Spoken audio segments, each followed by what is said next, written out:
Friends, మీకు ఈ video నచ్చితే లైక్ చేయండి, సబ్స్క్రైబ్ చేయండి.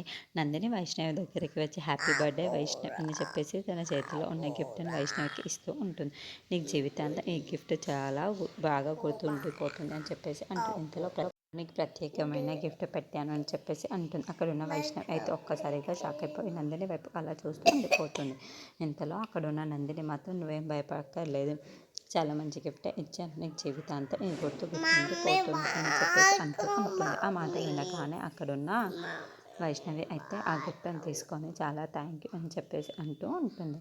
ఇంతలో అక్కడున్న నందిని మాత్రం నువ్వు ఇక బోల్డెన్ని పుట్టినరోజు ఇలాగే జరుపుకోవాలి అని చెప్పేసి చాలా సంతోషంగా చెప్తూ ఉంటుంది. ఆ మాటలు వినగానే అక్కడున్న వైష్ణవి మాత్రం అక్కడి నుండి ఆ గిఫ్ట్ పట్టుకొని లోపలికి వెళ్ళిపోతూ ఉంటుంది. ఇంతలో వెన్నెల దగ్గరికి వచ్చి ఈ గిఫ్ట్ని చూపిస్తూ ఉంటుంది. ఈ గిఫ్ట్ ఎవరిచ్చారో తెలుసా, నందిని ఇచ్చింది అని చెప్పేసి అంటూ ఉంటుంది. ఆ మాట వినగానే అక్కడున్న వెన్నెల అయితే చాలా బాధపడిపోతూ ఉంటుంది. ఏమున్నా సరే ఇందులో ఆ గిఫ్ట్ మంచిదేనంట, అందుకే ఒకసారి ఓపెన్ చేసి చూద్దామా అని చెప్పేసి అంటూ ఉంటుంది. ఆ మాటలు వినగానే అక్కడున్న వెన్నెల అయితే సరే సరే, ఏమిచ్చిందో ఆ గిఫ్ట్ ఒకసారి తెచ్చి చూద్దాం అని చెప్పేసి చాలా సంతోషంగా మాట్లాడుకుంటూ ఉంటారు. ఇంతలో వరలక్ష్మి ఇంట్లో ఉన్న వాళ్ళందరూ అయితే చాలా సంతోషంగా బర్త్డే పార్టీని జరుపుకుంటూ ఉంటారు.